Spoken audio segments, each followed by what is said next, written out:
আসসালামু আলাইকুম ভিউয়ার্স, কেমন আছেন আপনারা সবাই? আশা করি ভালো আছেন। আজকে আমি চলে আসলাম আপনাদের সামনে আর একটি রেসিপি নিয়ে। আজকে হচ্ছে আমাদের দেশীয় সবজি শিম আর আলু ভাজি। আমি শিমটাকে ভালো করে ধুয়ে তারপরে ছোটো ছোটো করে কেটে নিয়েছি। তার সাথে আলুকেও কেটে নিয়েছি ভাজি করার জন্য।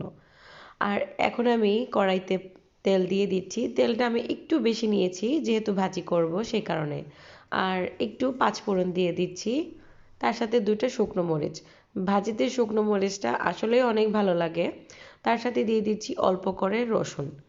আমি আসলে চেষ্টা করি রসুনটা দেওয়ার, এতে করে খাবারের ফ্লেভারটা ভালো আসে। ব্রাউন কালার হয়ে এসেছে, এখন আমি অ্যাড করে দিচ্ছি পেঁয়াজ। আমি এখানে অর্ধেকটা পেঁয়াজ নিয়েছি, পেঁয়াজের সাইজটা বড় ছিল সে কারণে। যদি মিডিয়াম সাইজের পেঁয়াজ হয় তাহলে একটা পেঁয়াজ দিবেন।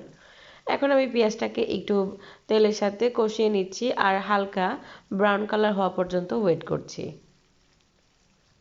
তার সাথে এখন আমি অ্যাড করে দিচ্ছি হাফ টি স্পুন পরিমাণ হলুদের গুঁড়া আর হাফ টি স্পুন পরিমাণ জিরা গুঁড়া। আমার কাছে জিরা গুঁড়োটা ভাজিতে দিলে ভালোই লাগে, তাই আমি সবসময় চেষ্টা করি জিরা গুঁড়োটা দেওয়ার। আর দিয়ে দিচ্ছি 1 স্পুন পরিমাণ লবণ।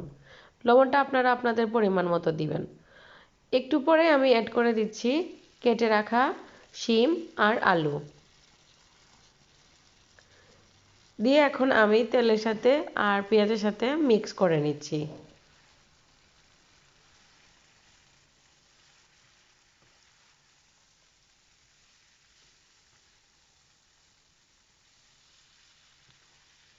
তো ভালো করে মিক্স করা হয়ে গেছে, এখন আমি ঢাকনা দিয়ে রেখে দিব। আর তার আগে কিছু কাঁচামরিচ দিয়ে দিচ্ছি। আমি এখানে 4টা কাঁচামরিচ দিয়েছি।